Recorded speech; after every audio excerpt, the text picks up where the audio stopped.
Residents of the Upper West region have added their voice, urging government to come out with a timetable to enable them plan their daily activities. Business persons offering secretarial services, students and workers say the frequent unplanned power cuts are affecting the activities, with students bearing the most brunt as they are unable to study for their exams.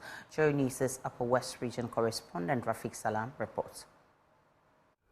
Unplanned power outages and punishing high temperatures, making lives uncomfortable for residents of the Upper West region. For several months, businesses have been suffering as a result of the former, making residents struggle for survival. Residents of the Wallo community, by extension the Upper West region, are really smarting the issue of power outages, otherwise known as Doomso, but locally it's known as Kuchanyo. People who are into businesses, organizations, officers are really smarting from it. They are saying that it is not really helping them. Some few minutes ago, there were these two generators that were really making loud noises right here. So we are currently here to talk to the people who are managing these businesses and see how things are panning out. Standby generators are often used, especially by few people, to run their businesses during the power outages. Others who cannot afford the services of a standby generator feel the pinch and pain and sit down like Egyptian mummies seeking for help. Lutfia Yahya is the manageress of Ludeness Ventures. They are offering secretarial services, sale of stationaries and other office equipment. The first effect of the light outs mostly is it spoils a lot of our machines. That's the first effect. And then sometimes when it's like that and the machine shut off without you following the normal procedure to shut it down, when you want to on it again, there's a code that will come that gives you a lot of problems. You rather will incur a cost of changing part of it or something. And then secondly, when the light went out off like that, we are forced to put on the generator. That is additional cost that we add to our business. But we still cannot increase the charges because cost of living is already high.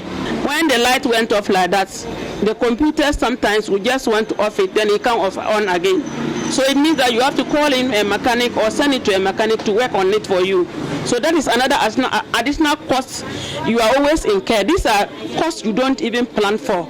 But they have come. What can you do? Because you can't shut off the place or close down the business. You have to incur. So at the end of the day, we are running at a loss. We are not actually making profit. Adjacent Ludeness Ventures is the name Ventures who are also offering same service. Though the owner of the name Ventures refused to speak to us, the loud noise from an electric generator is evident enough of the inconveniences she goes through. Kenneth Ali Ongwadi is a health practitioner residing at the extreme end of the Wakabanya enclave. He painted a mental picture of the struggle they go through with the unplanned outages. Very, very, very horrible situation. Unexpected light off at night, in the daytime, anytime the light can go off. Otherwise, you don't have, if you plan to do anything, you can be affected negatively because the light will go off and then you get disrupted. And it has since been so for a very long time now. The heat is so much, I'm highly affected. My children who want to study and go and write exams, their studies are disrupted. So they can't prepare very well for the next examination or the examination day. So before you realize, everything is off and everybody is in disarray. The heat alone will not allow you to sleep. It's very horrible. And in the Upper West here, this is the heat period of Upper West. Whilst Kenneth Ali wants the government to come out with a timetable for the power outages, Lutfia Yahya, however, wants the government to do the needful by attending to the needs of the power companies. They should be honest with us and give us a timetable and prepare us so that we mobilize ourselves and organize that and get to know that at this hour of the day or this period of the time or this period we shall be having light off. You owe them, you are all the time, you are lying. So they intentionally will put this light off, telling you that it's a fault. Meanwhile, it's not a fault. It's intentionally. let's come out and face reality. Students of the Simon Diodon Dombo University of Business and Integrated Development Studies, SDDU are also not left out in the power outage conundrum. The situation is even worse during the examination week, forcing them to use unconventional ways to study. My hostel, we are about 7 inside, and imagine if lights up, how we feel the condition there. We are crowded and no light. Some of us are using electrical gadgets to cook. We can't cook.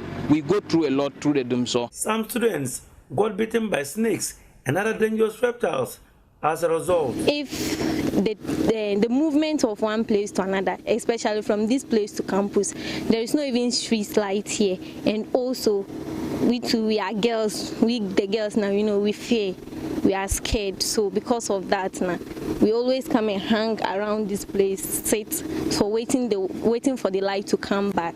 We just sit and refresh ourselves and waiting until the lights come before we get to our hostel, because it's always warm inside. When you start to learn, then the light is out, so you get back inside and then it will come back. So you have to come down again and then go to class. You go to class and then boom, the light is out again. So because of that, people just say, oh, then it's okay, I'm not learning. Let me sleep, let me do this, let me do something else, let me come out and sit. And now too, because of the weather, the snakes and reptiles are always coming out. So if you don't take care, you can get bitten. The last time one lady got bitten while sitting outside because of doomso. If she was inside, this thing wouldn't have happened. So what the people in the Upper West region are now talking about is that at least they want a timetable so that they can be able to plan their lives. So they are calling on the government to come to their aid, let them have a timetable for these lights out in the Upper West region so that their businesses, their children's school studies will not be truncated. Reporting for Joy News, Rafik Salam. Wow.